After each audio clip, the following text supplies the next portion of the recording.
Hay una serie de postulados básicos del neoliberalismo.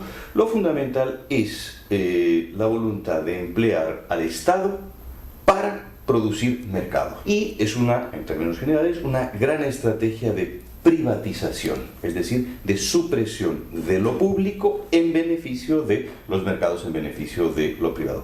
Dentro de esto hay una retórica que justifica la expansión de los mercados como una forma de democratización, donde todos los individuos tienen las mismas posibilidades, las mismas oportunidades. La verdad es que eso no es más que el barniz muy claramente retórico de una opción política y una forma de estructuración de la sociedad que tiene otros propósitos. Los estados fueron transformados muy sustantivamente a partir de fines de los años 70, 80, mediante el programa neoliberal. Pero el neoliberalismo no supone la desaparición del Estado o el debilitamiento del Estado. No es un Estado más débil, es un Estado que activamente promueve la organización de mercados y promueve las relaciones de mercado. El problema es que a partir de 2008, cuando hacen crisis buena parte de las premisas del modelo neoliberal, nos quedamos en el mundo entero sin alternativas, ¿no? Pero ese es el problema de la crisis económica y el hecho de que el enorme predominio del programa neoliberal en los últimos 30 años ha hecho que no haya alternativa, que no sea nada fácil, de momento imposible, pensar una alternativa global, económica, social, cultural al neoliberalismo.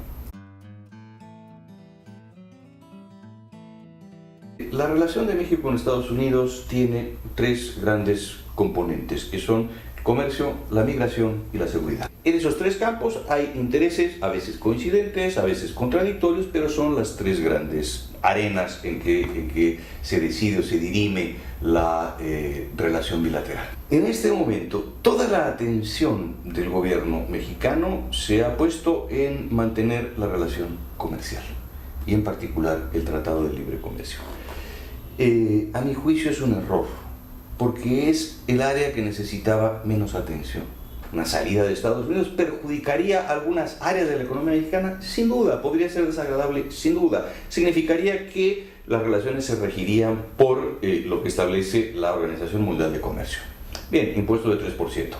Para el margen de competitividad de la economía mexicana no es significativo. Eso quiere decir que ese área, el área comercial, no es realmente tan importante porque no está tan en riesgo. Nos debe preocupar el maltrato a la población de origen mexicano e hispano en los Estados Unidos y el espacio en el que esto se juega es el espacio multilateral. No porque Naciones Unidas, el Alto Comisionado o la UNESCO vayan a tener una gran influencia sobre Estados Unidos, sino que sirven como caja de resonancia. Y allí México tradicionalmente se había construido una posición, digámoslo así, de autoridad moral, de defensa de los principios del derecho internacional, de la no intervención, de la autodeterminación, etc. Tenía una posición de prestigio en esos organismos que hacía que la voz de México fuese escuchada. México desde hace algunos años, 10 o algo más, renunció a la política multilateral. Optó básicamente por concentrarse en la relación bilateral con Estados Unidos. Creo que es un error histórico y creo que México siempre tendría que recuperar un espacio multilateral donde se entienda que hay una conversación global de la cual, por mucho que quiera, los Estados Unidos no se pueden enajenar, porque por esa vía sí se puede prestar voz globalmente y apoyo a los muchísimos sectores de la sociedad norteamericana que no comparten las ideas de Trump.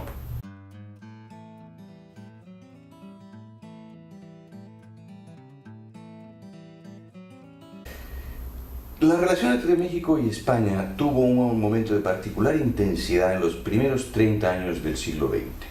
Era una relación muy estrecha de la clase política e intelectual española y la clase política e intelectual mexicana en los años 10 y los años 20.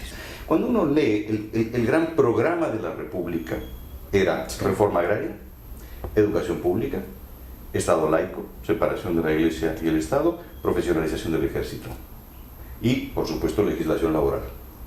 Es el programa de la Revolución Mexicana. Coincidían en el programa. Eran sociedades atrasadas, arcaicas, agrícolas, con latifundios, con una iglesia muy pesada y un ejército poco profesional. Bueno, el programa era el mismo, compartían muchas cosas. Entonces, esa cercanía en ese momento no es accidental, ni retórica, ni casual. Tenían por qué ir juntos, tenían un proyecto común. Después de la guerra, México acogió buena parte del exilio español. Es sabido que tuvo una labor muy importante, cultural y políticamente en México. Pero bueno, en los años 70 de eso quedaba francamente poco, por razones cronológicas evidentes.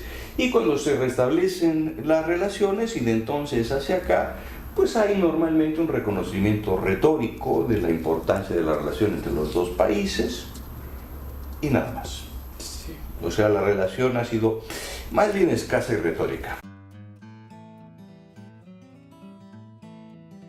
Desde siempre me llama la atención la posibilidad que el Instituto Ortega y Gasset tiene por su flexibilidad.